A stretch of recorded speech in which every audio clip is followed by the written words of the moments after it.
नमस्कार, मैं आरबी सिंह यादव और आप देख रहे हैं मेरा YouTube channel RB Singh Yadav editor.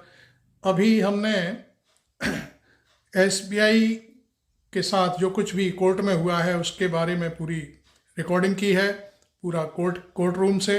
और अब हम आपको दिखाते हैं भाई रवीश कुमार के साथ अपने इस वीडियो को। बाद में देखेंगे जो कोर्ट में हुआ, लेकिन उससे पहले हम रवीश कुमार को सुनेंगे और जनता को सुनाएंगे। तो सुनिए भाई रवीश कुमार को।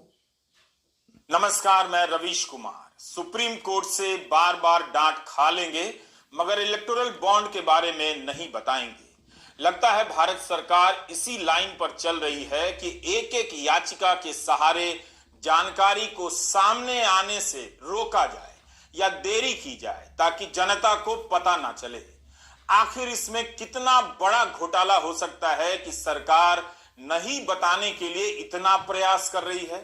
आज उद्योग जगत की संस्था फिक्की को जो डांट पड़ी है सुप्रीम कोर्ट में, जो डांट पड़ी है कि उसके सामने स्टेट बैंक ऑफ इंडिया को पड़ी डांट अब गुलाब जामुन लगने लगी है। चीफ जस्टिस डीवाई चंद्रचूड़ और उनकी बेंच के सदस्य justice BR Gavai, justice Sanjiv Khanna के सामने किसी की कोई दलील नहीं चल पा रही थी।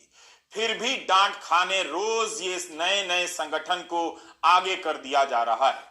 सुप्रीम कोर्ट में आज जो भी हुआ है उसे लेकर कोई संदेह नहीं होना चाहिए कि इलेक्टोरल बॉन्ड की जानकारी को रोकने के लिए कौन लगा है, किसे डर है कि जनता को पता ना चले।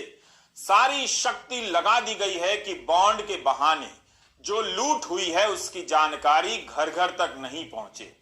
अब जनता को भी अपनी शक्ति लगानी पड़ेगी कि वह एक एक जानकारी जमा करे और घर घर पहुंचाए। हमारा ही नहीं, उन सभी का वीडियो देखिए जो इस घोटाले पर रिपोर्ट कर रहे हैं।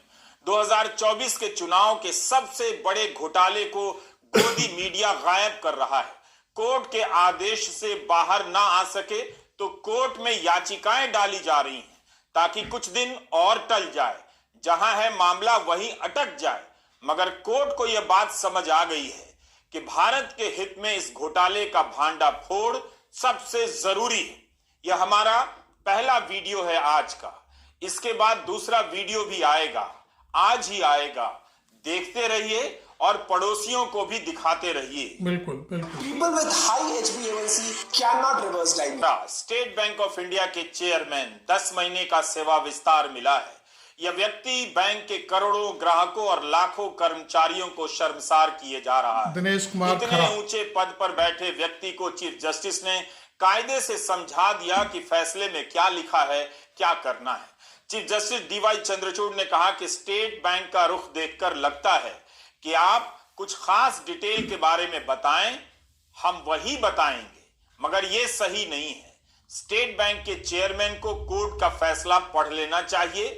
बैंक के चेयरमैन के रूप में उनका कर्तव्य बनता है कि वे फैसले को लागू करें, कहें कि उनके पास जो भी जानकारी है सभी सार्वजनिक करेंगे। क्योंकि जब हम कहते हैं कि सभी जानकारी देनी है तो इसका मतलब है जो गुप्त भी है वह भी बतानी है।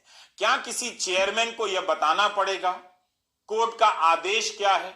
यह हालत हो गई है इस चेयरमैन और बैंक की। यह किसकी सेवा के लिए किया जा रहा है? दिनेश कुमार खरा क्या सेवा विस्तार का कर्ज चुका रहे हैं? क्या बैंक का देश की जनता के प्रति, अदालत के फैसले के प्रति कोई कर्ज नहीं, कर्तव्य नहीं? सुप्रीम कोर्ट ने पूरे कानून को रद्द कर दिया है। इस कानून को चोरी का अड्डा बनाने के लिए संविधान में जो भी संशोधन किए गए थे उसे भी रद्द कर दिया है। तब फिर स्टेट बैंक चुपचाप सारी बातें एक साथ क्यों नहीं बता रहा? स्टेट बैंक ऑफ इंडिया कितनी बार सुप्रीम कोर्ट से डांट खाएगा? इस बार लगता है कि वकील हरीश साल्वे को आगे करने के बाद भी उसकी एक भी कोशिश कामयाब नहीं हुई। जब कोर्ट ने कह दिया कि सारी जानकारी, मतलब जो गुप्त भी है, उसे सार्वजनिक करनी है, तो बार बार स्टेट बैंक ऐसी हरकत क्यों कर रहा है? किसे बचाने के लिए यह सब किया जा रहा है?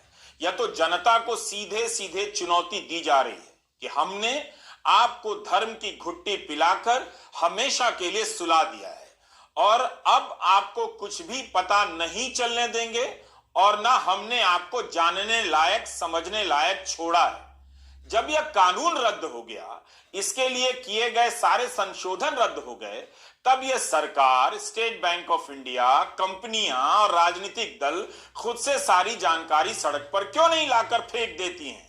क्यों इसे मैनेज करने के लिए इतना कुछ किया जा रहा है? स्टेट बैंक ऑफ इंडिया को यूनिक कोड देना पड़ेगा। चीफ जस्टिस और उनकी बेंच के सदस्यों की सख्ती आज देखने लायक थी। आमतौर पर मीडिया इसे डांट और फटकार के रूप में ही लिखता है। हम भी डांट का इस्तेमाल करते हुए बैंक को पड़ी डांट की गिनती कर रहे हैं, ताकि पता चले कि भारत के इतिहास के सबसे बड़े घोटाले को छिपाने के लिए कितनी मेहनत हो रही है। यही है राम राज्य का नाम लेकर राज करने वालों की ईमानदारी का नमूना। डांट नंबर 1, सुप्रीम कोर्ट ने कहा, हमने स्टेट बैंक को सारी जानकारी देने के लिए कहा है। इसमें बॉन्ड के पीछे जो गुप्त नंबर होता है वह भी शामिल है। स्टेट बैंक नहीं तय कर सकता कि कौन सी जानकारी देनी है, कौन सी जानकारी नहीं देनी है। हम मानकर चलते हैं कि बैंक खुलकर जानकारी देगा, कोर्ट के समक्ष पारदर्शिता से पेश होगा, कोर्ट के साथ भेदभाव नहीं करेगा।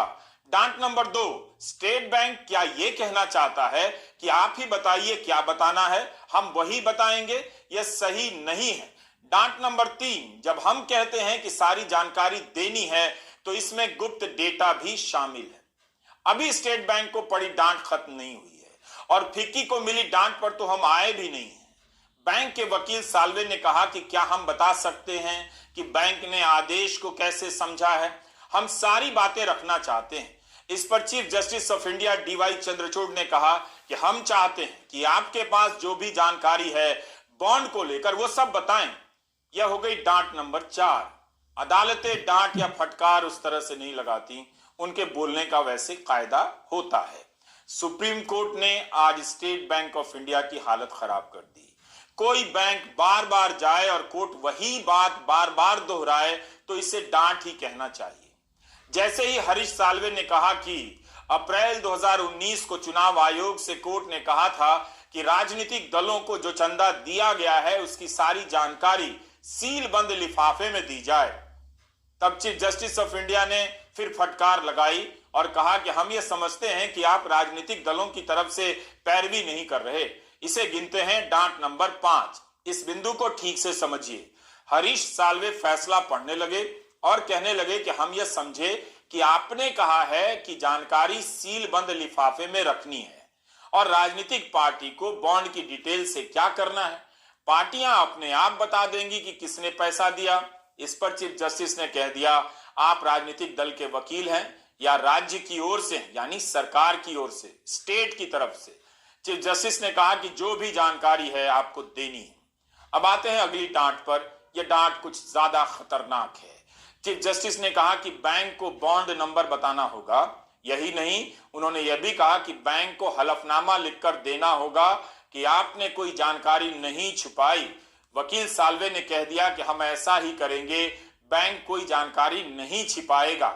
हरीश साल्वे अनुभवी और बड़े वकील हैं, लेकिन इतने कमजोर केस की पैरवी जब बड़े वकील भी करते हैं तो उनकी दलीलें सुनने में तो अच्छी लग सकती हैं मगर साबित कमजोर ही होती हैं। हरीश साल्वे की दलील से ऐसा कुछ भी नहीं लगा कि अनुभवी वकील के पास मजबूत तर्क हैं। कोर्ट के जवाब के सामने उनकी दलीलें स्कूली बच्चे के बहाने की तरह नजर आ रही थी। सुनिए इस दलील को। हरीश साल्वे ने कहा कि मीडिया हमारे पीछे पड़ा है कि अवमानना की कार्रवाई हो जाएगी, बैंक को देख लेंगे। मतदाताओं को पता चलना एक बात है, लेकिन अगर जांच को लेकर जनहित याचिकाएं दायर हो जाएं, इसकी जांच करो, उसकी जांच करो, तो मुझे नहीं लगता कि कोर्ट के फैसले का ऐसा मकसद भी है। बताइए मीडिया क्या कहेगा? कोर्ट में केस हो जाएगा, इसका डर सता रहा है। अगर किसी कंपनी को चंदा देने के बदले लाखों करोड़ों का धंधा मिला है, कोई कंपनी इसी साल बनती है और चंद महीने में करोड़ों का चंदा देती है, उसका मुनाफा भी उतना नहीं, तो जांच होनी चाहिए, जनहित याचिका तो दायर होनी ही चाहिए। जब सरकार खुद से जांच नहीं करेगी तो लोग कोर्ट के पास जाएंगे। जाहिर है यह कमजोर दलील थी और कोर्ट के सामने इसे टिकना भी नहीं था। कोर्ट में जो हालत थी उसे देखकर लगता है कि अब सरकार पब्लिक के बीच कहीं रोने ना लग जाए कि किसी तरह बॉन्ड की रिपोर्ट को गायब कीजिए। आप लोग प्लीज कोई भी खबर मत पढ़िए, हम लोग पकड़ा जाएंगे, धरा जाएंगे। कहीं छपा हुआ देखिए तो मत देखिए, आंखें बंद कर लीजिए, हम लोग धरा जाएंगे। ये लेवल है क्या इस सरकार का? सरकार की तरफ से सॉलिसिटर जनरल तुषार मेहता ने कहा कि कोर्ट को पता होना चाहिए कि पब्लिक में किस तरह से अदालत का फैसला चल रहा है। जजों को इस बारे में जानकारी नहीं है कि बाहर कैसी बातें हो रही हैं। विच हंटिंग शुरू हो गई है, सरकार के लेवल पर नहीं मगर दूसरे लेवल पर। जो लोग कोर्ट के सामने हैं वो प्रेस में इंटरव्यू दे रहे हैं और कोर्ट को शर्मिंदा कर रहे हैं। सोशल मीडिया पोस्ट भी चल रही है जिनका मकसद शर्मिंदा करना है। तथ्यों को घुमा फिराकर किसी भी तरह की पोस्ट चलाई जा रही है, जैसे कोई कह दे कि रोहतगी ने इतना पैसा दिया। इसका एक निष्कर्ष निकाला जा सकता है, क्या बेंच इस पर कोई आदेश देने पर विचार करेगी? तो क्या यह आदेश मांगने का प्रयास हो रहा था कि इसके कवरेज पर रोक लगा दी, इसके कवरेज के बहाने तरह तरह के सवालों के उठाने पर सुप्रीम कोर्ट कोई रोक लगा दे? कमाल है। इस वीडियो को 4 बार देखिए, एक एक तर्क को ठीक से देखिए और याद कर लीजिए कि कैसे कैसे बहाने बनाए जा रहे हैं। सोशल मीडिया में क्या लिखा जा रहा है, उससे सरकार को इतनी घबराहट है, कंपनियों को घबराहट है। काम ही ऐसा हुआ है तो क्या लिखा जाएगा? कोर्ट को शर्मिंदा तो स्टेट बैंक ऑफ इंडिया कर रहा है, फिक्की कर रहा है जो कोर्ट से कह रहा है कि जानकारी सामने ना आए, जबकि कोर्ट का फैसला आ गया है कि सभी जानकारी सार्वजनिक हो। फिर भी ये चले जा रहे हैं कि जानकारी सामने आने मत दीजिए। इसलिए यह डांट नंबर 7 है। चीफ जस्टिस ने कह दिया कि एक संस्थान के रूप में हमारे कंधे इतने चौड़े हैं कि सोशल मीडिया पर क्या चल रहा है उससे प्रभावित नहीं होते। हमारा एक ही मकसद है डिस्क्लोजर। हम कानून के बनाए नियमों के आधार पर चलते हैं। ऐसी डांट पड़ी है आज स्टेट बैंक को। चुनाव आयोग जब कहता है कि उसका एक ही सिद्धांत है डिस्क्लोजर डिस्क्लोजर डिस्क्लोजर, तो फिर चुनावी चंदे से जुड़े फैसले को लागू करने में इतनी अड़चनें क्यों हैं, देरी क्यों हो रही है? यह इस चुनाव की सबसे बड़ी रिपोर्ट है, सबसे बड़ा घोटाला है। काश अदालत देखती कि सॉलिसिटर जनरल ने जो कोर्ट में कहा है वो कितना सही है। अदालत अखबारें नहीं पढ़ सकती हैं। हिंदी अखबारों में बॉन्ड की रिपोर्ट खाना पूर्ति की तरह छपी है। एक अखबार को छोड़कर कहीं भी पूरी डिटेल नहीं जो reporters collective, news minute, news laundry, scroll, the wire और हिंदू में छप रही है। पूनम अग्रवाल पत्रकार हैं। उन्होंने अप्रैल 2018 में 1000 रुपए के 2 बॉन्ड खरीदे, मगर पूनम के बॉन्ड की डिटेल अक्टूबर 2020 की सूची में है। यह कैसे हो सकता है? उनका कहना है कि अगर नंबर सार्वजनिक हो जाएगा तो ऐसे सवालों के जवाब मिल जाएंगे।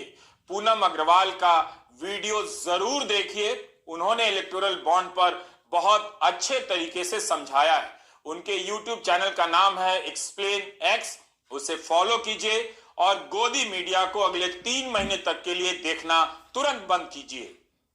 मैंने 2 इलेक्टोरल बॉन्ड्स खरीदे थे 2018 में। मैं रिपीट कर रही हूँ, 2018 में जब ये जब इलेक्टोरल बॉन्ड लॉन्च हुआ था, इंट्रोड्यूस हुआ था, बिकना शुरू हुआ था, उसी समय मैंने ये दोनों बॉन्ड्स खरीदे थे। और ये बॉन्ड्स, एक मैंने खरीदा था 5 अप्रैल को खरीदा था 2018 में, और दूसरा बॉन्ड मैंने खरीदा था 9 अप्रैल 2018 में। ये दोनों बॉन्ड्स में एक यूनिक हिडन नंबर है, वो भी मैं आपको दिखा चुकी हूँ, लेकिन उसके बावजूद मैं जानबूझ के अभी आपको वापस से दिखाना चाहती हूँ ताकि आपको पता चल जाए और आप फिर से मैं कंफर्म करूँ कि ये ऑथेंटिक है, क्योंकि एसबीआई ने भी कहा ये रखा इसीलिए फीचर गया था ताकि ये ऑथेंटिक है कि नहीं पता चल जाए।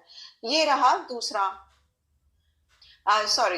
ये जो यूनिक नंबर है ये रहा। इसका आप यूनिक नंबर देख पा रहे हो, मैं फिर भी पढ़ देती हूँ आपके लिए। इसका यूनिक नंबर है OT015101। I repeat, OT015101 last number आप याद रखिएगा। ये 5 अप्रैल का है। और दूसरा बॉन्ड जो है वो भी ऑथेंटिक है। ये ऑथेंटिसिटी के लिए मैं आपको फिर से दिखा दूं, इसमें भी इलेक्टोरल बॉन्ड का नंबर है। इसका नंबर है OT015102। इसका मतलब यही है कि मैंने जब ये 2 बॉन्ड्स खरीदे, मेरे बीच कोई और आखिरी बॉन्ड नहीं खरीदा, इसलिए इसका सीक्वेंस नंबर, सीरियल नंबर आप कह सकते हैं कि साथ ही साथ है। एक है 01, एक दूसरा है 02। अब समस्या क्या है? अब समस्या पे आती हूँ। अब आइए आप इलेक्टोरल बॉन्ड का जो डेटा पब्लिक डोमेन में है आप भी एक्सेस कर सकते हैं, मैं भी एक्सेस कर, सारी जनता एक्सेस कर सकती है, कोई भी कर सकता है। उस डेटा में मेरा नाम सरफेस कर रहा है, लेकिन किस तारीख में, और आपको फिर से बता दूं डेट ऑफ परचेज के नाम के कॉलम में उन्होंने तारीख लिखी है। शुरुआत में जब आप देखेंगे तो वो डेट ऑफ परचेज लिखा हुआ है, तो उसमें कोई गुंजाइश ही नहीं कि डेट कोई और होगा। मेरा नाम है 2020 में, यानी कि 20 अक्टूबर 2020 मैंने इलेक्टोरल बॉन्ड्स खरीदे थे 2018 में, और पूनम अग्रवाल नाम लिखा हुआ है और 1000 का डिनोमिनेशन भी लिखा है। मैंने भी इलेक्टोरल बॉन्ड 1000 रुपए का खरीदा था, लेकिन 2 खरीदा था। अब आप सोचेंगे कि पूनम अग्रवाल तो कोई और भी हो सकती है, सही बात हो सकता है, कोई और भी हो सकती है पूनम अग्रवाल जिसने जाकर खरीदा हो, मुझे नहीं मालूम। इसलिए मैं आपसे बार बार कह रही हूँ कि मेरे पास जो फैक्ट्स हैं इतने ही है, और मैं चाहूंगी कि एसबीआई आकर बताए या उस पर कुछ एक्सप्लेनेशन दे कि आखिर मेरा नाम जो है 1000 डिनोमिनेशन में 1000, वो मेरा नाम इधर क्यों सरफेस कर रहा है। आपको ये भी बता दूं कि 1000 रुपए का बॉन्ड बहुत लोगों ने नहीं खरीदा, बहुत ही कुछ लोगों ने ही ये बॉन्ड खरीदा है, बहुत ही गिने चुने लोगों ने। तो इस तरह से अगर ये जो मेरा नाम है डेटा में पूनम अग्रवाल और 1000 रुपए का बॉन्ड खरीदा, अगर मैं ही हूं, अगर मेरा ही नाम है और मेरा ही केवाईसी है जिसमें यूज किया है, तो फिर ये तो गलत है। This is inaccurate data there. इसलिए बॉन्ड के यूनिक नंबर का सार्वजनिक होना बहुत जरूरी है।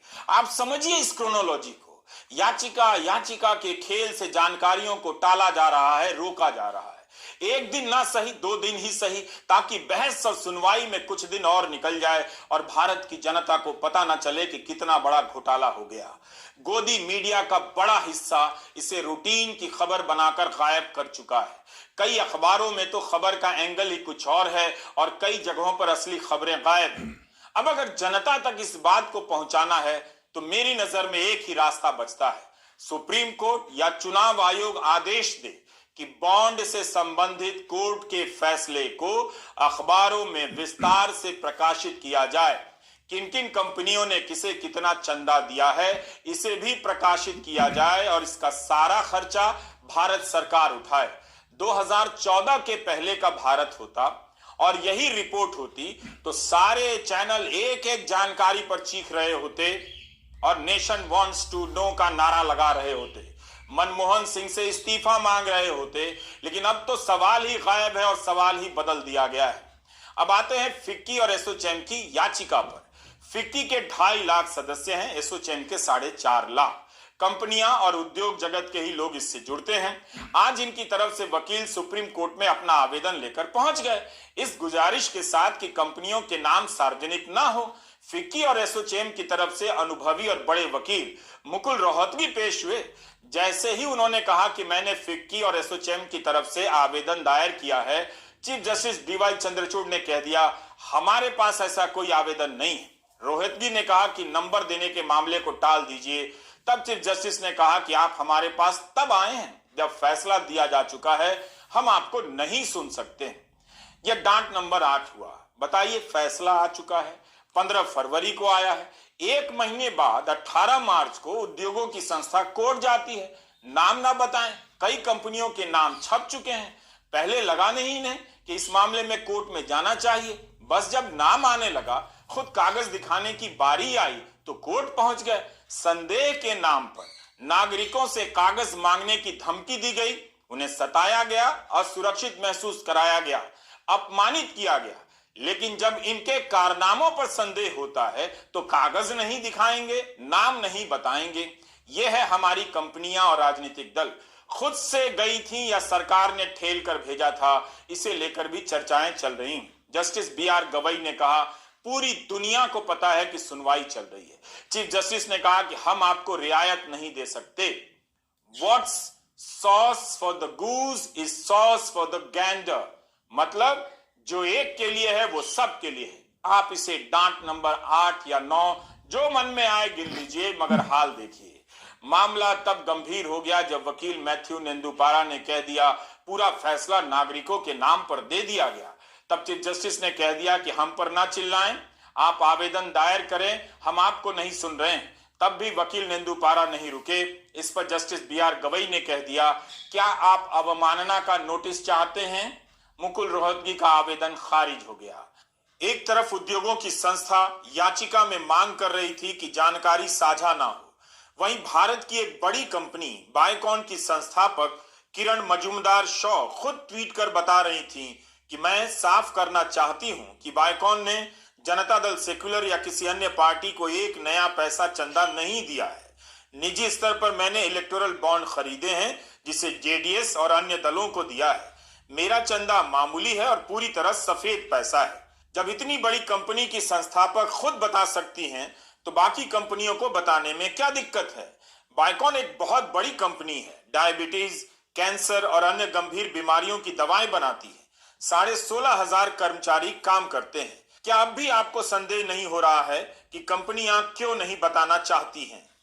प्रशांत भूषण ने यह बात उठाई कि चुनाव आयोग ने सीलबंद लिफाफे से जो जानकारी दी है उसमें बड़े दलों ने नहीं बताया कि किस किस से चंदा मिला है, केवल छोटी पार्टियों ने बताया है। इस पर सॉलिसिटर जनरल तुषार मेहता ने कहा, प्रशांत भूषण ये सब बातें मीडिया में छपने के लिए कह रहे हैं, इसमें कोई छिपा हुआ एजेंडा है। प्रशांत भूषण की मांग थी कि अप्रैल 2019 से पहले की जानकारियां सार्वजनिक की जाएं। उसे कोर्ट ने नहीं माना। बेंच ने कहा कि आपने एप्लीकेशन फाइल की है, हमने माना, लेकिन हमने उस समय सोच समझकर यह फैसला लिया था कि अंतरिम आदेश से पहले की जानकारी पर फैसला लागू नहीं होगा। अप्रैल 2019 के बाद के आदेश में सबको नोटिस भेज दिया गया कि इस मामले में फैसला आएगा। अब अगर उसमें बदलाव किया जाएगा तो फिर से फैसले की समीक्षा करनी होगी। सुप्रीम कोर्ट ने साफ साफ कह दिया कि सारी जानकारी देनी होगी। 21 मार्च की शाम 5 बजे तक chairman state bank of India को कोर्ट में हलफनामा दायर करना होगा कि उनके पास जो भी जानकारी है सभी की सभी चुनाव आयोग को दे दी गई है और कोई भी जानकारी छिपाई नहीं गई है, रोकी नहीं गई है। कोर्ट ने कहा कि जैसे ही जानकारियां आती हैं चुनाव आयोग उसे प्रकाशित करे। आप सरकार से किसी योजना में लाभ प्राप्त करते हैं, आपका चेहरा, आपका नाम सब जगह सार्वजनिक हो जाता है, फोटो छप जाता है विज्ञापन में। प्रधानमंत्री उसे लाभार्थी कहते हैं, लाभार्थियों का सम्मेलन होता है, वीडियो बनता है। राजनीतिक दलों ने किस किस से चंदा लिया, क्या इसकी जानकारी उन्हें नहीं होनी चाहिए और उन्हें नहीं देनी चाहिए? चंदा देने वाली कंपनी को एक सम्मेलन करना चाहिए। उनके चंदे का सबसे नियमित और सबसे बड़ा लाभार्थी कौन है, रेड के बाद का लाभार्थी कौन है और कॉन्ट्रैक्ट के बाद का लाभार्थी कौन है? क्या आप इलेक्टोरल बॉन्ड से जुड़ी खबरों को देख रहे हैं? हमारा सारा का सारा वीडियो देखिए। आज का यह 11वां वीडियो है, 12वां वीडियो भी जल्दी लेकर हाजिर होते हैं, इंतजार कीजिए। नमस्कार। Thank you Ravish.